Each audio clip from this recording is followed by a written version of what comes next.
Baik, sahabat Olen, masih di podcast Cafe Olen.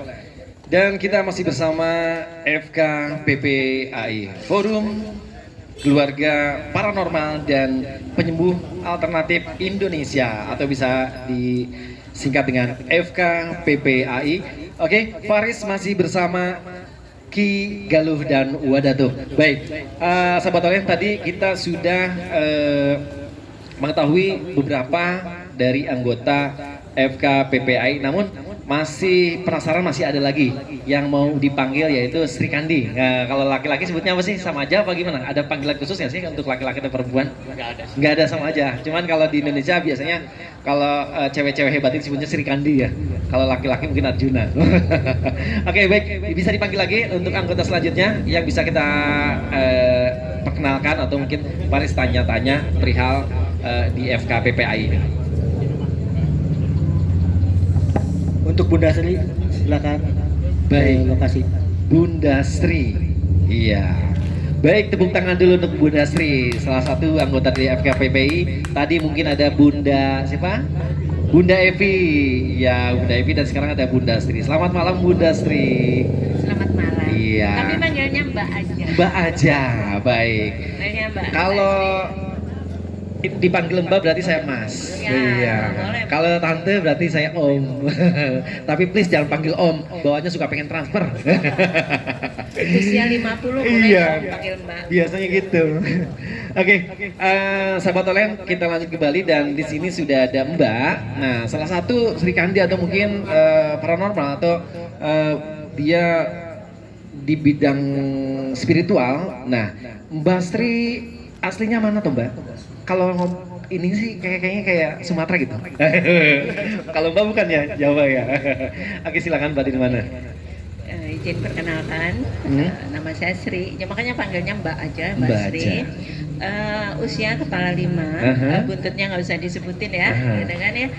Aslinya saya lahirnya di Magetan. Magetan. Ya, Magetan itu sisi timur dari Gunung Lawu. Gunung Lawu itu perbatasan Jawa Tengah dan Jawa Timur.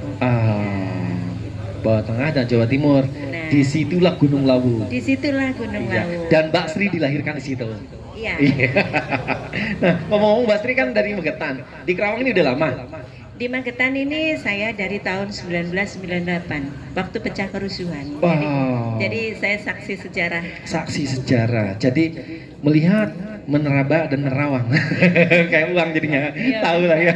Benar, makanya dulu waktu pertama kali datang ke Karawang itu, aduh aku dikirim ke Karawang gitu kan. Dulu waktu itu masih leweng ya, masih dayu. Itu gitu. acara apa kok dikirim-kirim kayak paket ya? Iya dah. Kenapa tuh? Ya sih, kami dari dulunya di Bandung, Bandung. kemudian karena suami tugas di Karawang, makanya kami semua harus ngikuti. Ikut semua ke ya, Karawang. derek semuanya. Dan berkumpullah di FKPPAI ini. Iya benar. Iya. Ya, Nah, ini puji syukur ya. puji syukur. Apa namanya, bisa berkumpul bersama komunitas FKPPAI ini. Karena kan biasanya kan para praktisi atau apapun itu kan sendiri-sendiri gitu Iya. kan. Sekarang ini kita punya wadah gitu kan. Di wadah ini tuh kita bisa kolaborasi, kita bisa sharing ilmu, Iya. ya kan. Kalau untuk kebaikan kenapa enggak? Nah, itu dia. Bagus sekali ya. Sharing ilmu. Nah, Mbak Sri ini konsennya di ilmu apa nih kalau untuk di FKPPAI ini? Kan kalau tadi kan ada Suhu Ahmad, itu dia lebih ke apa tadi tuh? Tenaga Lebih dalam tenaga dalam, sama prana. energi. Iya. Nah, kalau Mbak Sri apa nih? Kalau saya lebih kepada bekam estetika. Bekam estetika. Iya. Apa sih bekam? Bekam, iya, bekam estetika apa sih? Mungkin kalau untuk bekam sendiri sudah pada tahu. Tahu di colok-colok jarum ya? Iya benar. Iya. Apa namanya, dikeluarkan darah kotornya. Mhm. Tetapi sebetulnya ini ada yang salah kaprah. Mhm. Bekam itu sebetulnya bukan hanya sekedar mengeluarkan darah kotor, mengeluarkan toksit ya. Iya. Tetapi lebih kepada meregenerasi sel darah kita. Aha. Nah, supaya kita kesegaran kita, daya tahan tubuh kita itu lebih maksimal gitu lah, lebih prima gitu. Dengan dilakukan bekam itu. Iya, dengan dilakukan. Jadi darah baru gitu ya, regenerasi. Iya, regenerasi. Bagusnya berapa ini sekali kalau untuk bekam? Untuk bekam itu bagusnya itu 2 minggu sekali ataupun bisa 1 bulan. 1 bulan Iya. sekali. Tetapi nggak semua orang bisa dibekam. Oh gitu. Iya. Kirain datang bekam gitu. Enggak ya? Enggak seperti itu Oh, juga. enggak gitu. Jadi syaratnya untuk dibekam itu enggak semua umur. Kadang Oh. ada yang begini, bekam itu ngobatin semua penyakit. Oh, no, tidak. Oh, enggak? Bekam itu tidak untuk mengobati semua penyakit, enggak. Jadi untuk apa? Bekam itu lebih kepada proses detox, proses mengeluarkan zat-zat beracun yang ada dalam tubuh kita Lewat darah itu. lewat darah yang kotor itu tadi. Nah itu pun ada syarat-syaratnya. Sebelum dibekam itu harus ditensi dulu. Tensi darahnya bisa enggak, terlalu tinggi nggak boleh, terlalu tengah nggak boleh. Yang sedang-sedang saja. Sedang-sedang Kayak saja. lagu. Iya itu. Kemudian usianya juga, anak-anak nggak boleh, Oh, nggak lansia boleh. juga nggak boleh. Oh gitu. Kemudian penderita diabetes itu juga harus sangat hati-hati. Oh diabetes. Iya, jadi nggak mungkin selama ini orang asal bekam. Nah, kemudian di bekam sendiri itu ada dua pemahaman. Ada yang satu tuh dibekam dalam kondisi kulit sedang stretch, kencang gitu, Kencang. dipaksa, namanya juga dipaksa gitu kan. Ada satu lagi yang lebih dilenturkan dulu kulitnya supaya pada saat dibekam itu dia nggak kaget. Gitu. Oh gitu. Nah itu kalau bekamnya, nah kalau estetikanya Estetikanya nih, apa ini saya lebih bedanya? ke estetika juga, karena kan mau modern apapun juga, gitu kan. Kita ini kan masih di budaya timur ya, gitu kan. Kita masih hidup di budaya timur. Kita masih memegang adat istiadat, kita masih memegang norma-norma dari leluhur kita. Nah, itu kan mungkin dari adat sendiri. Mungkin sebelum menikah itu ada perawatan pranikah. Kemudian sesudah melahirkan ada perawatan. Ya, pasca melahirkan. Nah, itu saya juga concern di situ. Jadi selain dibekam, saya lebih kepada estetika, khususnya wanita. Oh wanita. Wanita. Biar bukan- tampil prima.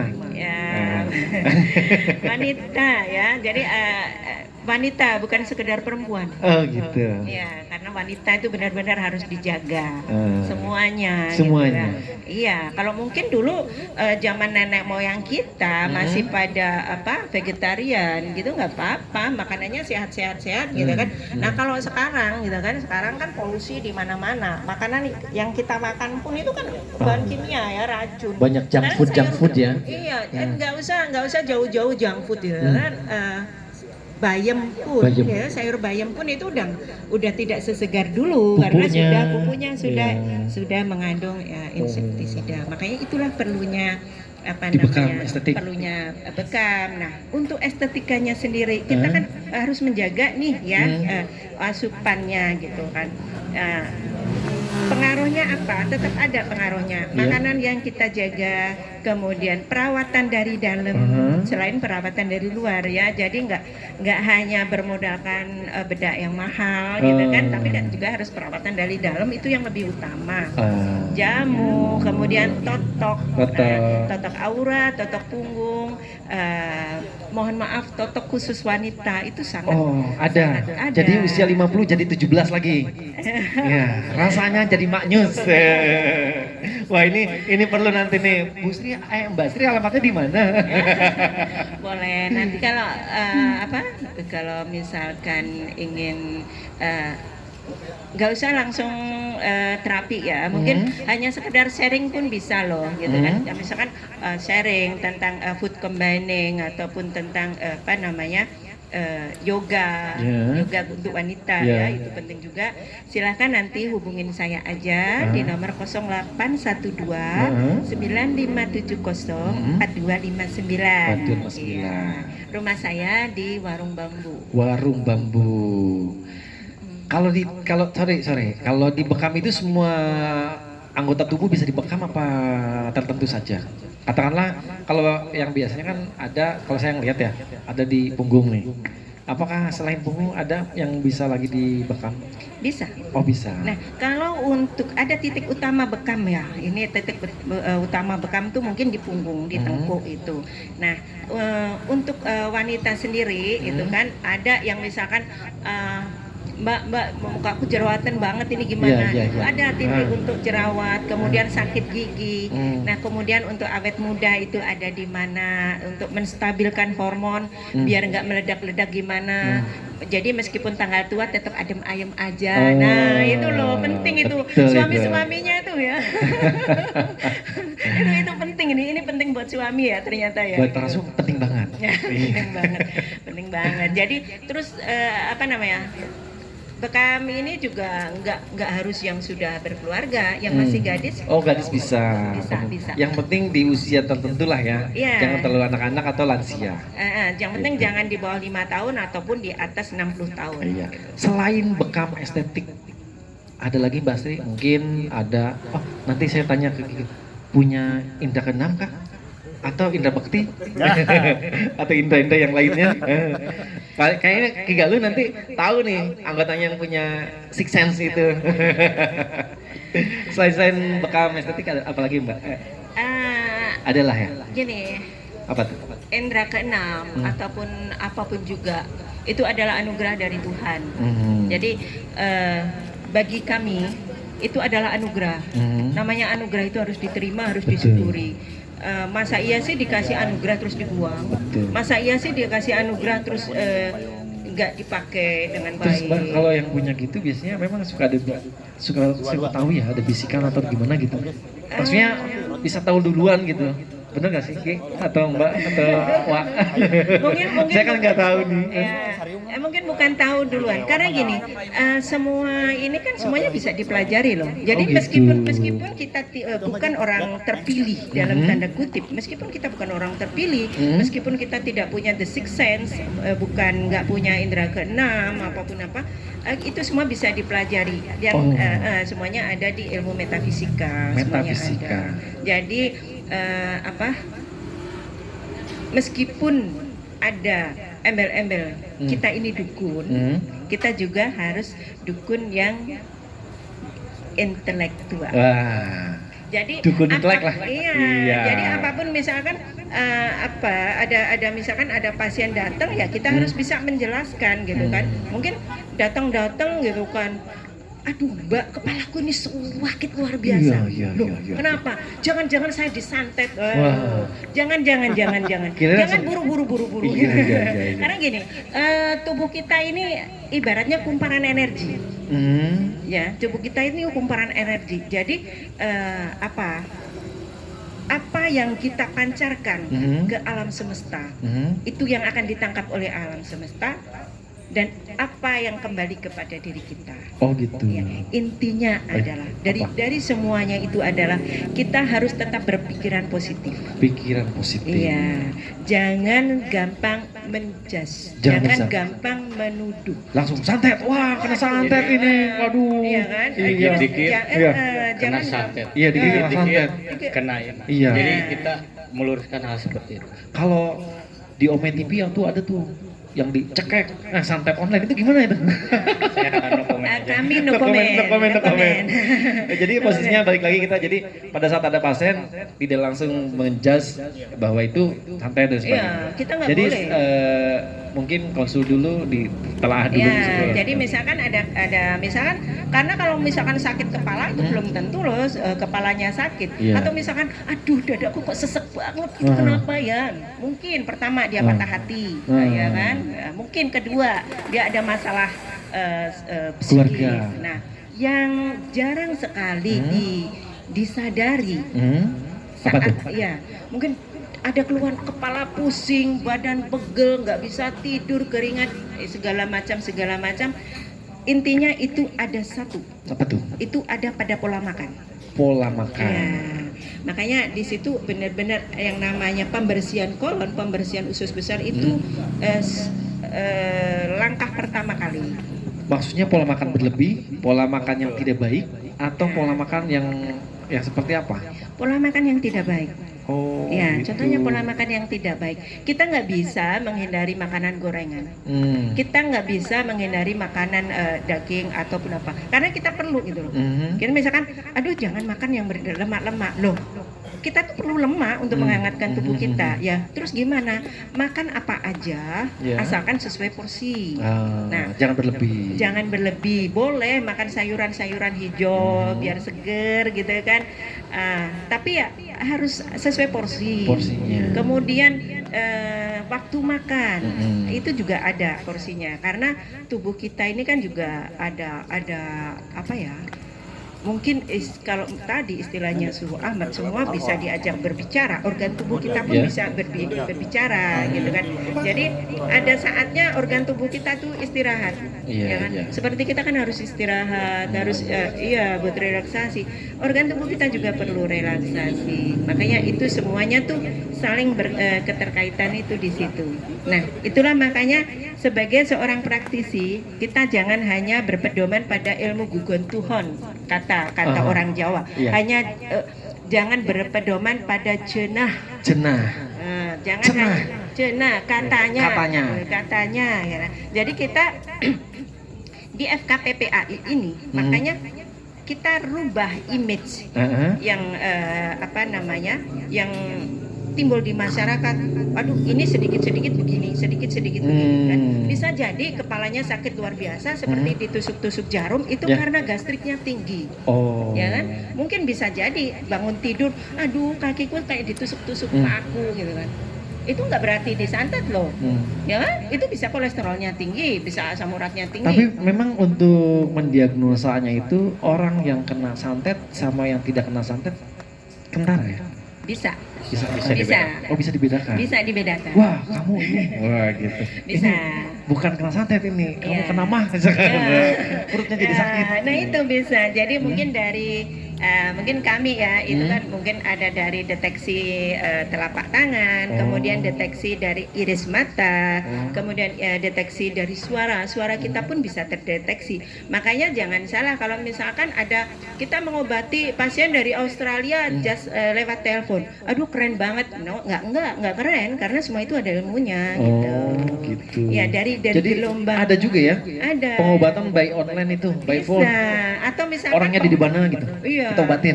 Bisa. Wah, luar biasa. Bukan batin. Maksudnya lewat telepon. maksudnya? Lewat telepon. Lewat telepon. Iya bisa. Bisa Atau ya? mungkin lewat foto. Tapi fotonya saat ini gitu ya. Jangan foto 10 tahun lalu ditanyakan Foto sekarang. foto yang baru. Foto yang Bisa lewat update. foto. Bisa. Oh, Nah itu gitu. bisa dari wajahnya tuh bisa kelihatan gitu. Jadi bukan semuanya itu ada ilmunya gitu. Berarti kalau pelet juga ada ilmunya ya? Juga. Ada foto ya, ada foto. Enggak, Kan ada. identiknya gini kalau ada foto, wah ini bisa nih katanya ini. Bisa. Mau tahu ilmunya? Apa tuh?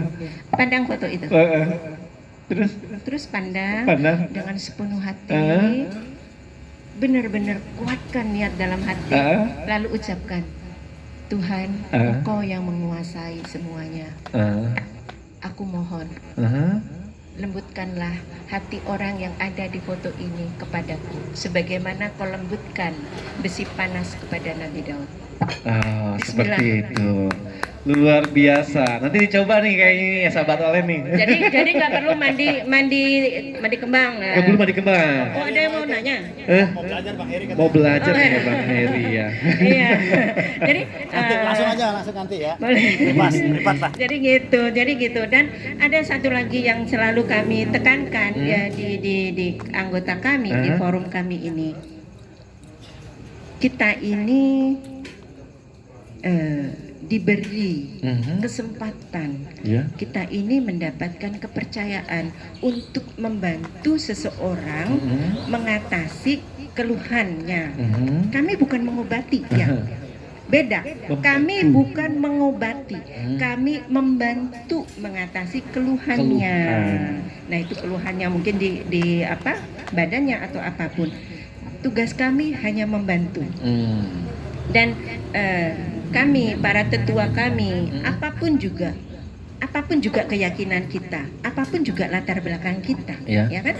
Dari manapun juga kita berasal, orang tua kita pasti selalu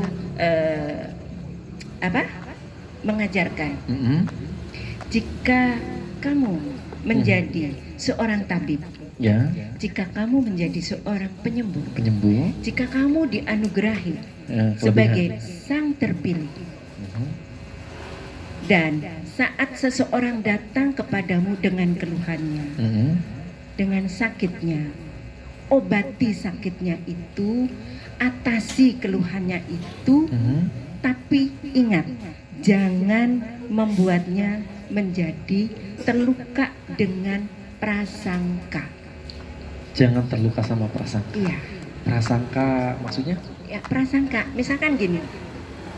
Misalkan Ki Datuk nih ya, datang gini mengeluh, Bun, aku begini. Kok saya nggak bisa tidur 3 hari 3 malam, nggak bisa makan 7 hari 7 malam gitu kan. Tapi ngemil jalan gitu kan. Mungkin saya akan bisa secara fisik saya bisa membantu mengurangi keluhannya. Mungkin secara mental saya bisa, mungkin secara psikis saya bisa, tapi cukup sampai di situ. Ada satu kesalahan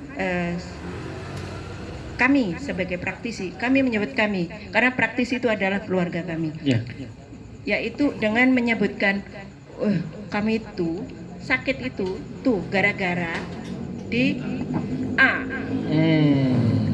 Jadi ya kita jangan seperti itu. Kalau misalkan makanya itu yang selalu kami saling mengingatkan di grup kami. Yuk, kalau misalkan ada yang sakit, kita obatin aja sakitnya. Tapi jangan buat hatinya menjadi sakit. Sakit apa? Ya karena prasangka. Nah, sakit karena prasangka itu susah banget obatnya.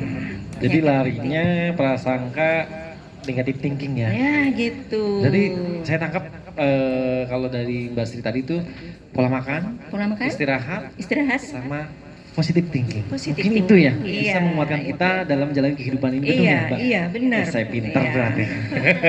Baik, kalau tadi Mbak Sri punya kelebihannya sudah dijabarkan dan suhu Ahmad dan sebagainya. Tapi saya wadatuk sama Ki Galuh, saya belum tahu apa memang seorang ketua ini semuanya mengetahui semua atau mungkin Wadatuk juga sama nih spesialisasinya. Wadatuk apa ini? Wadatuk spesialisasinya. Monggo. Saya biasa yang di sini terakhir saya tanyanya. sebelum closing, jadi biar saya tahu dan sahabat online juga tahu. Selama ini yang saya tangani itu konsultasi, ya, terapi, refleksi pijit, sama ruqyah. Jadi yang kesurupan atau yang tempelan atau yang lainnya lah ya, sama Wadatuk. Ki Galuh? Kalau saya mungkin ke mana? Totok saraf. Yang ada di tubuh kita, saraf-sarafnya jadi bisa di lengkap ternyata. Seperti apa? Stroke yang berhubungan dengan saraf-saraf. Ki Galuh bisa membantu. Ki Galuh di Perumnasari, Wadatuk di Tanjung Pura. Ibu di Warung Bambu. Mbak Sri maksudnya, Mbak Sri. Baik, mungkin di FKPPAI ini kalau tadi walaupun saya hanya wawancara Wadatuk, Ki Galuh, Mbak, dan Suhu, sebenarnya masih banyak lagi ya dengan disiplin ilmu yang berbeda-beda, saling melengkapi. Dan itu mungkin bisa saja nanti satu sama lain tadinya disiplin ilmunya cuma 2-3 bisa nambah gitu ya. Oh gitu, spesialisasinya ada lagi. Baik, dan sahabat online dan kafe online dan juga mungkin yang ada di kafe online di sini. FKPPI di Karawang mungkin sudah sangat besar sekali. Anggotanya kurang lebih ada sekarang yang terkumpul, yang terdata. Sementara sih mungkin anggota tetap 20 orang. Ada 20 orang kurang lebih. Kita tidak menutup kemungkinan bagi mereka yang bisa mau yang bergabung bisa bergabung di FKPPAI. Baik, karena waktu sudah tidak memungkinkan, tapi sebelumnya saya pengen ada yang disampaikan begitu Wadatuk, Mbak atau Ki Galuh perihal paranormal atau perihal hal-hal yang tadi dengan berkaitan di awal kita podcast sampai dengan saat ini ada yang mau disampaikan untuk sebagai makhluk Tuhan yang hidup di bumi atau mungkin untuk masyarakat Karawang dan sebagainya? Ada yang mau sampaikan Ki atau Wak atau Mbak? Silakan. Mungkin dari saya pengobatan alternatif ini sebenarnya apa ya? Hanya sebagai komplimen. Komplimen saja, pelengkap aja dari mungkin dari medis ataupun dari pengobatan lainnya. Jadi hanya komplimen atau apa namanya? Sebagai pelengkap. Sebagai pelengkap. Ketika mereka berobat dengan medis, dengan jalan medis, ada yang mencoba dengan alternatif. Namanya alternatif karena ya mungkin dengan hal lain di luar medis. Oh, gitu. Intinya sebagai pelengkap dan mudah-mudahan kita bisa bersinergi dengan kesehatan lah gitu ya. Bisa membantu gitu ya, bisa saling mensupport gitu, bukan bertolak belakang dengan medis lah gitu. Sama medis, sejalur. Intinya untuk penyembuhan. Kita saling mensupport. Apapun yang kita pelajari juga, ya, mencoba pelajari dengan medis juga, kan jadi tidak terlepas dari rekam medisnya si pasien itu. Tetap kita harus tahu, harus tanya pada pasien tentang rekam medisnya. Hanya sebagai pelengkap ataupun melanjutkan ataupun hanya sebagai apa ya namanya ya pelengkap lah kalau menurut saya. Jadi bukan harus sembuh di kita, harus apa namanya kita alternatif lah. Gitu. Alternatif pengobatan ya, penyembuhan dan sebagainya. Ada yang mau disampaikan Mbak Ratu atau Mbak? Mungkin di akhir sesi ini cukup. Pak Aki Galuh, Mbak Sri, cukup ya. Baik, sahabat online dan untuk semuanya di malam hari ini tentunya bisa kita petik di podcast malam hari ini bersama FKPPAI bahwa semua yang hidup di dunia ini tentunya kita makhluk sosial. Ketika kita sudah melakukan sesuatu dan masih belum ditemukan, mungkin kita bisa berusaha lagi, baik itu mungkin pengobatan yang selama ini kita kenal adalah secara medis, dan mungkin FKPPI salah satu bisa alternatif dengan cara paranormal atau mungkin di luar medis, tepatnya non medis. Ingat 3 hal tadi kata Mbak, yaitu pola makan, istirahat yang cukup, dan juga positive thinking. Jangan pernah punya negative thinking. Baik, saya ucapkan terima kasih untuk FKPPAI yang sudah hadir di Cafe Olen. Tepuk tangan dulu untuk semuanya yang ada di sini, dan kami ucapkan terima kasih. Hatur nuhun. Selamat malam dan wassalamualaikum warahmatullahi wabarakatuh.